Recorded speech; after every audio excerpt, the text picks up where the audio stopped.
Thank you very much, Samir. Thank you, Harvard Center for Middle East Studies, Middle East Initiative, anybody else who was involved for inviting us.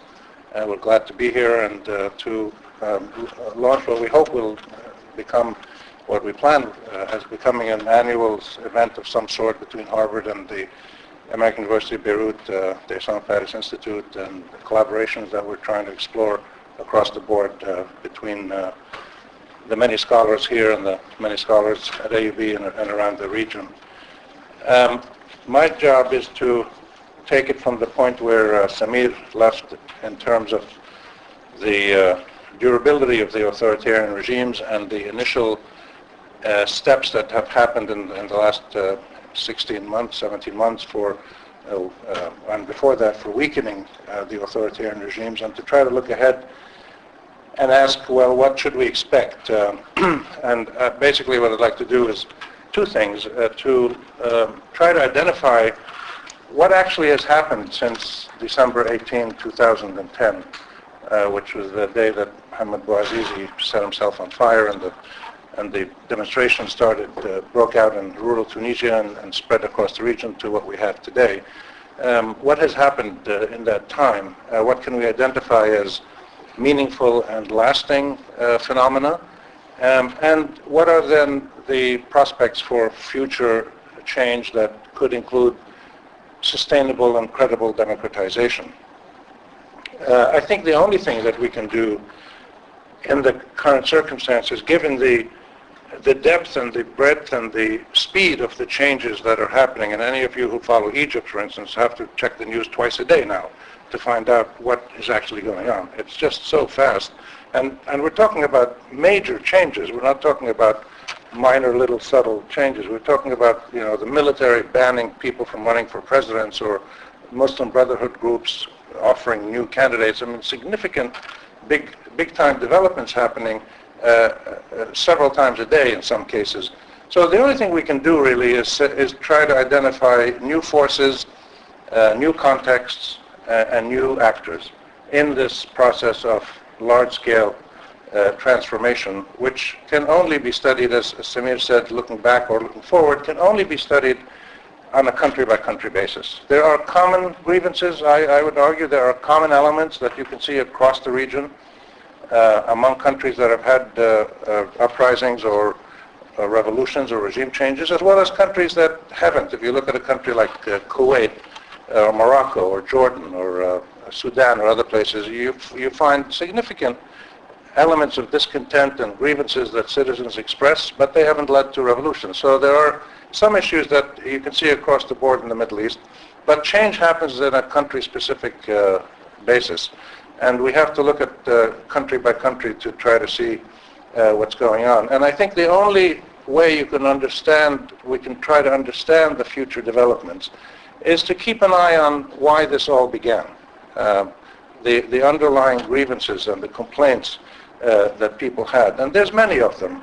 But I think if you just look at the life and death of Mohammed Bouazizi, that really encapsulates the significant major issues that define citizens across the region. And I would argue that we're talking probably about, I would say, 250 million out of the 350 million Arabs share these grievances.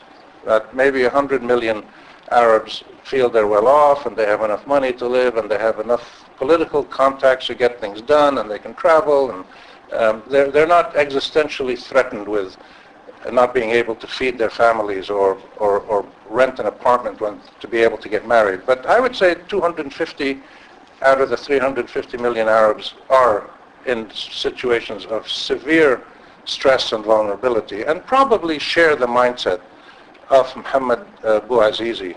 They're not going to all set themselves on fire, but they share the mindset that caused him to set himself on fire. And the two critical elements that we need to keep our eye on in order to understand the changes going ahead are the material side of life and the intangible side of life. In other words, the material needs of a citizen, in Mohammed Bouazizi's case, just being able to sell fruits and vegetables, make enough money to help his family go to school and to live. and to meet basic needs, clothing, school, medical care, whatever, travel, water, the material side of life. In other words, a citizen's rights as a citizen, basic human needs. And then there's the intangible side. And when Hamid Bouazizi went to the governor's office to complain about his cart being overthrown and the police lady abusing him, he was thrown out. He was told to go away. Nobody would speak to him. And so in one day, he had two encounters with the two most visible representatives of his own government. It's not a foreign military invader or a foreign military occupier or colonizer, as happens in the region. It was his own government, the police lady and the governor's office. And both of them abused him and degraded him and told him, essentially, when he was told to leave the governor's office, nobody would speak to him, he was essentially told that he had no rights. He didn't matter. He didn't count. He didn't exist. He was an invisible man. And he had no reason to expect to get anything done as a citizen because he doesn't have any of the rights of a citizen. And that caused him to set himself on fire, and the rest that happened because I think several 100 million Arab people understood exactly what Hamid Bouazizi was feeling. Being degraded, being humiliated, being denied not only his rights as a citizen, but his fundamental rights as a human being. His fundamental humanity he was deprived of his humanity. He could live with poverty. He could live with not having political access. But he couldn't live with a combination of those things reaffirmed to him on a daily basis in his community by the two representatives of his government, the police lady and the governor's office. That was too much. And he exploded, and he did what he did. So we need to keep in mind always the material needs and the intangible elements of dignity, of rights, of honor, of respect, that an individual human being has, these intangible elements that are really, really important in people's lives. And if we keep those two in mind and ask as we go forward, when we look around the region today, if we ask, will there be more democratization or more stability? What will happen with these transformations? The question we first have to ask is, among the 250 million Arabs, are there more rights that they enjoy? And are there more political rights that they enjoy or less? I think if we constantly put those two criteria out there, it'll help us understand the mindset of the citizens in these different countries.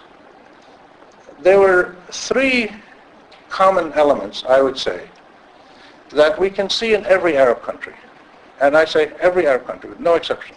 Saudi Arabia, Qatar, Kuwait, the rich, wealthy countries, as well as the poorer countries, Morocco, Syria, Sudan, whatever, that were articulated very clearly by the demonstrators across the region and still are out there in different forms. And the three very basic elements that you can see across the region are the demand for citizen rights, articulated in many different ways, but the basic demand for citizen rights or citizenship. The second one was the demand for constitutional reform. It's very interesting that people who by and large think that their constitutions are worthless pieces of paper that nobody respects, wanted constitutional reform. In Jordan, in Morocco, in Egypt, everywhere, Syria, they wanted Islah, they wanted constitutional reform. They didn't want just promises from the great leader. They wanted a constitutional form of government that gives them guarantees of their citizenship rights and gives them mechanisms of accountability, of a redress of grievance, of adjudication of disputes, of whatever it is. So constitutional reform was the second great demand that people asked for. And the third one, and the one that I believe is the least appreciated and certainly most underreported in the Western media, broadly speaking, with some exceptions, is the demand for social justice.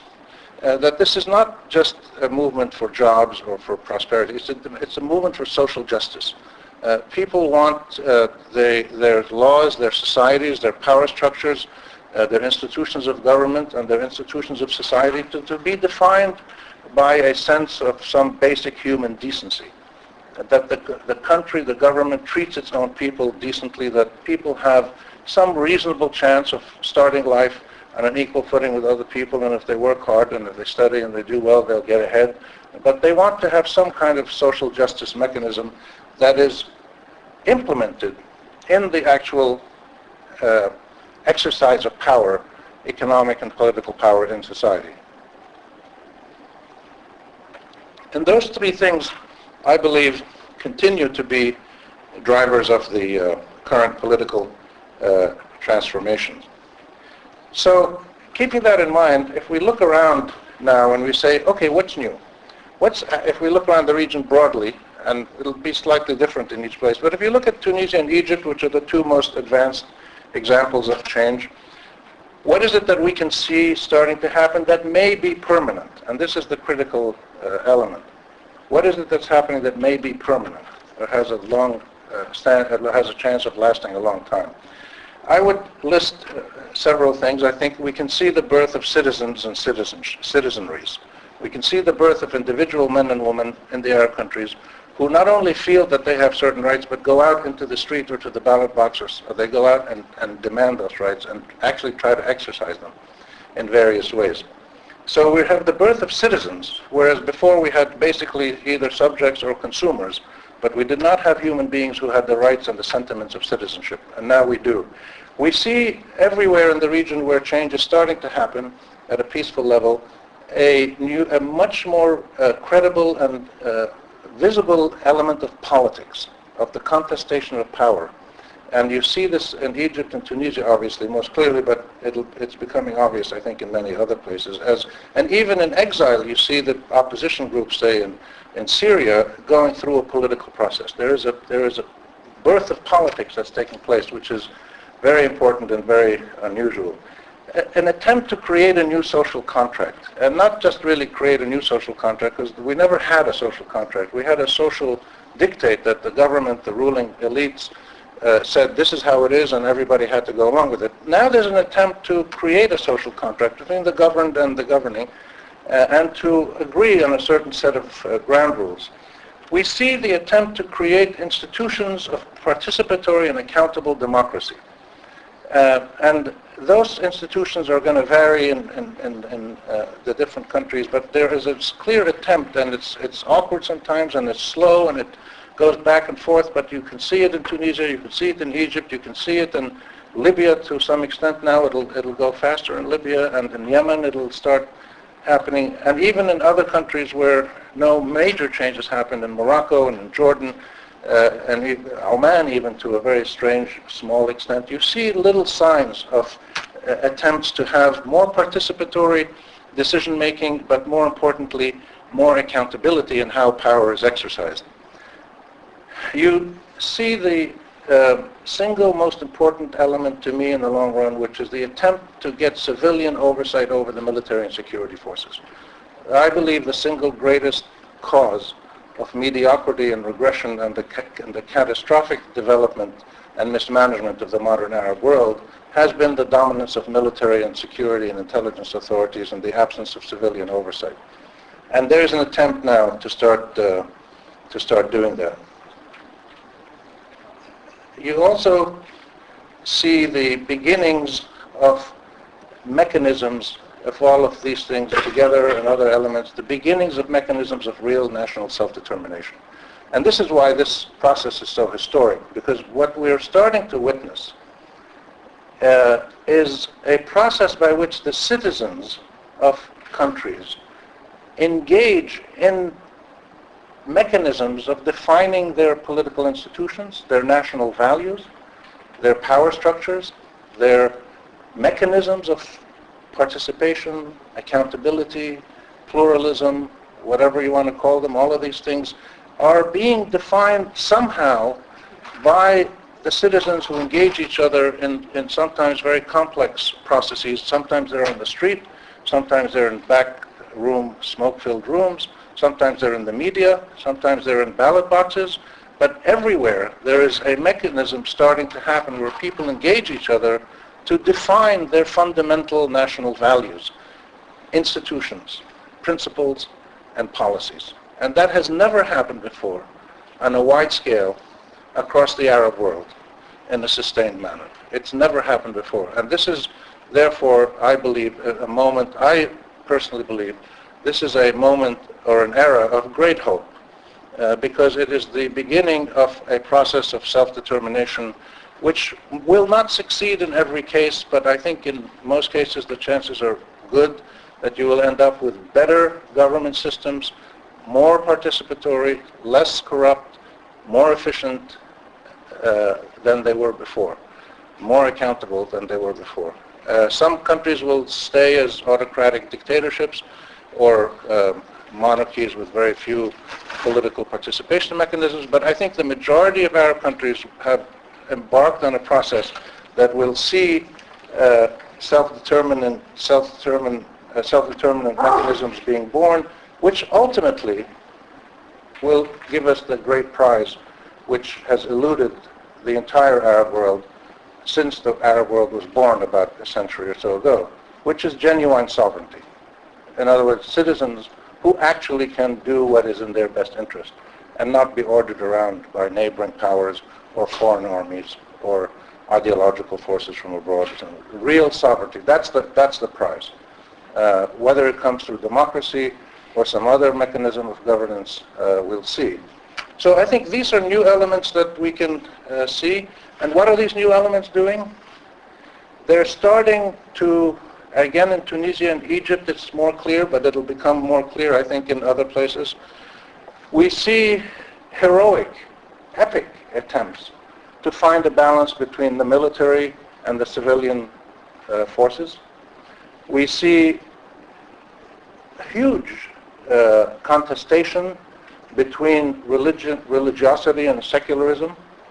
We see strong contestation between the forces of ethnic and tribal identity and the forces of a single state identity. You see elements of contestation between the centralized power of the government and the decentralized power across the communities in a country. There are many different kinds of contestations and struggles going on now across the Arab world, mostly now in the places where change has started to happen, Libya, Tunisia, and Egypt to a large extent, mostly peacefully, with an occasional outburst of shooting here and there, but it's mostly a peaceful contestation. It's chaotic sometimes, but it's peaceful. And therefore we have these new dynamics in place now that are in their very, very early stages. I would remind you that these mechanisms of contestation of power and identity and legitimacy between the forces of religiosity and the forces of secularism, the central government and the provincial states or the provincial regions. These processes took hundreds of years to come to fruition in other countries. In the US and Europe and other places, it took them several centuries to work through these contests. And you still have debates going on in the United States today about the right to own a gun. Debates that have been going on since the days of the constitutional conventions. The rights of the state versus the rights of the federal government in terms of, say, medical insurance. This is still an ongoing struggle in this country, and it's been going on for 235 years since independence. I would remind you that what has happened in Egypt and Tunisia in the last 14 to 16 months encapsulates what happened in the United States with the Revolutionary War, the post-revolutionary constitutional struggles, the Civil War, the Civil Rights Movement, the Women's Movement, the Labor Movement, the anti-capitalist, anti-monopolist movements, all of these epic movements in the United States that took place, including major battles like the Civil War, these took a couple of hundred years to happen in the United States. They've gone on for 16 months in Egypt, simultaneously, not sequentially, simultaneously. That's why this process is so very difficult to understand and to get a handle on. And if you hear somebody who says something or writes something in a newspaper here or on TV, says something like, oh, it's over in Egypt, the military has taken over, or the religious fanatics have won the battle. Just remind them that we've been doing this for 16 months, and they've been doing it for 230 years, and they're still trying to figure out what is the right answer. So this is an ongoing process. And the reason that I think it's so important to understand this time element is you can already see a process of revolutionary change. The term revolutionary change is quite commonly used now around the region. We can discuss it, but you can see the process of revolutionary change or the consequences of the revolutions and the counter-revolutionary forces that are pushing back. And this is now a very obvious situation. It became more clear in the last 2 or 3 months, especially in Syria. And the irony is that it's the same people, in some cases, like, for instance, Hillary Clinton, who is pushing revolution in Syria to overthrow the government, and pushing counter-revolution in Bahrain to keep the government in place. So you have the same people. The Saudis are doing the same thing in one country and helping revolutionaries, and another country putting them down. In some country helping progressive forces, in other countries helping more conservative religious forces. And these contradictions are absolutely a normal part of life. Not of life, but of politics. And we should not be surprised by this. We should celebrate the fact that we have these contradictions, because it means we're moving towards a more normal system of contestation of power in which different players engage each other in a process that tries to ultimately shape how society is defined and how it is run. But while this revolution and counter-revolution are happening in different places, like in Syria, for instance, you see the Iranians, Hezbollah, the Russians, the Chinese, trying to help the Syrian government to some extent, and everybody else pushing against the Syrian government. You see the same forces, Hezbollah and Syrian government and others, Iran, pushing for revolutionary change in other countries. So there's plenty of double standards to go around. Nobody is immune. U.S., Saudi Arabia, Hezbollah, nobody is immune. Everybody is acting actually like a normal human being a duplicitous, hypocritical, self-serving, expedient, but effective political actor. So we should keep that in mind and not fall into the trap of being romantic and expecting people to behave in a certain way. But the most important thing about this right now is you can see, and just last week was an extraordinary revolutionary week in Tunisia and Egypt, because what you started to see is the counterbalancing forces who started to affirm themselves in the face of what appeared to be dominance by the Islamist groups in Tunisia and Egypt and the military in Egypt, and the old guard with Omar Slimani's presidential candidacy. So you had in Tunisia leftist parties coming together now to create one single new party, secular leftist group of parties, creating one party to better challenge the Islamists in the next election, and they will certainly do better. Partly because the secular leftists will be more organized, partly because the Islamists in power will have a track record, people can judge them on it. And you saw in Egypt the court annulling the constitutional council that was set up to write a new constitution. The court stepped in and said, because about a third of the members of the constitutional council had quit, and they quit because they thought it wasn't representative of the entire country, it was too much dominated by Islamists who had won power in parliament. A lot of them, including the Azhar representatives, who were Muslims, quit. And therefore this court stepped in and said, look, this body is no longer representative. This body cannot write the constitution. And the court stepped in and took this amazing decision. So what you're seeing is a process now of multiple actors, including, most significantly, the judicial system stepping in. I mean, I think that that decision by the court in Egypt is probably the single most important decision that has happened since the overthrow of the previous governments. Because you now have the military council, which is still there, the Supreme Council. You have the elected parliament.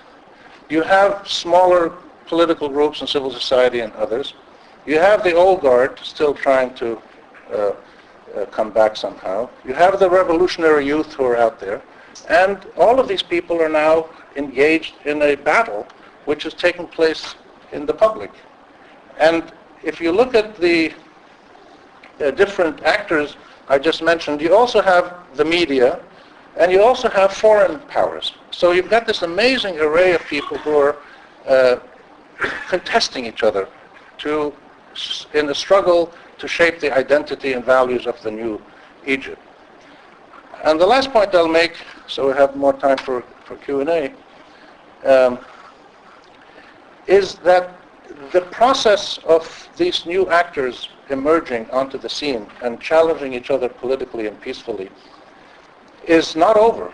It's just beginning. If you look back from the overthrow of Mubarak until today, what do we see, who do we see as actors out in the arena who are politically active and challenging each other? You see the revolutionary youth, they're still there to some extent. You see ordinary citizens who are not very ideological, but they vote and they make their feelings known. You see thugs, tough guys.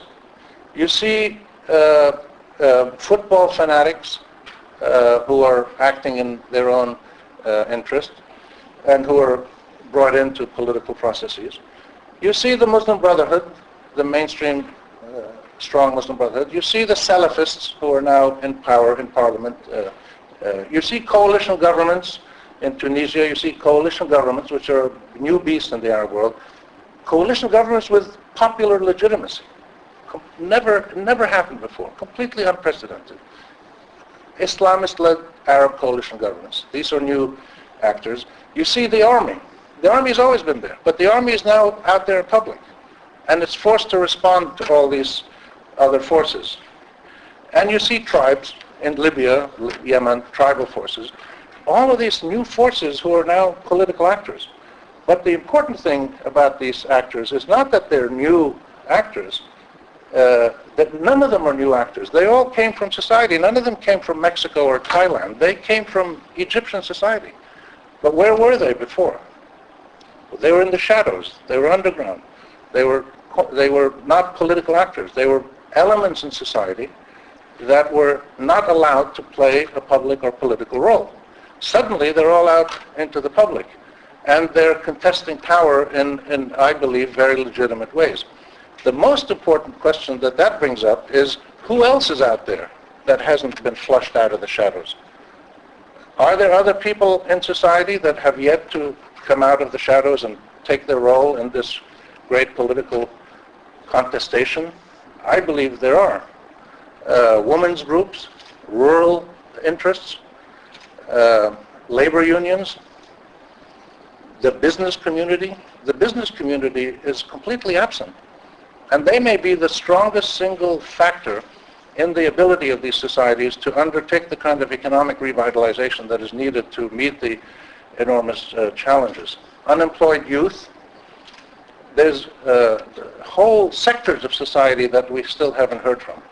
And they will have to play their role in some kind of political process. So I think when you look at these new factors, you look at these new dynamics, and you keep in mind that the majority of people in most of these Arab countries still suffer exactly the same grievances that they suffered before, with one major difference, which is in societies in transition, like Tunisia and Egypt and Libya, people can now express themselves. They're no longer, like Muhammad Bouazizi was, invisible people. They actually have an opportunity to be heard. They can actually vote. And this presidential election in Egypt now is unbelievably interesting, because you see new polls every other day that show that somebody has 22%, somebody has 24%. In other words, there's a kind of normalcy to the unpredictability of political outcomes in elections in Arab countries. And this too is unprecedented and new. And there's a fierce determination in Egypt, for those of you who've been to Egypt recently, and Tunisia, there's a fierce determination, an indomitable will to preserve this new reality, to be able to make your voice heard, to know that your vote counts, to be able to express a grievance in public. There are still problems with the abuse of power. There's massive economic problems. But on the balance between the material needs of life and the intangible needs of life, the intangible needs of life have become less of a problem, where people feel that some of those grievances have been addressed, but there's still other grievances that need to be addressed in terms of jobs and water and hospital care and social equity and social justice. So I think the only thing we can say about this situation is if these trends of political contestation continue, and if the environment in which people can do this continues, and I believe that has been the case in Tunis and in Tunisia and Egypt, with absolutely no doubts, that has been the case. They haven't solved anything, but they haven't been fighting each other, they haven't been blowing up each other, they haven't been, to most degrees, blaming, scapegoating other people. They've been addressing their issues and in a plodding, rigorous, determined way, moving day by day by day to get through the processes of political transition, of referenda, of electing a house, writing a constitution, having a president. This takes time. And they are absolutely committed to getting this done. The Tunisians are the Libyans are just starting this process now with their elections and their constitutional conventions and all that. So I would have to say that the verdict as of now is that the will among those Arab countries that have started to make a transition, the will to transition to democracy and pluralism and the rule of law is very strong, is actually indomitable. It cannot be beaten because it is such a powerful corrective reaction to the 3 generations of dehumanization and lack of respect and lack of rights that they suffered. And you're seeing this impressive force of the will to keep this process going and to get these institutions of state set up. And I believe also we're starting to see in Tunisia and Egypt that the ordinary people will not allow this process to be dominated by any one group. They know the dangers of one group of people having complete power. In the past it was the army with the ruling elite and the ruling family. They don't want power to be held only by Muslim brothers or only by the army or only by leftist liberals or only by businessmen.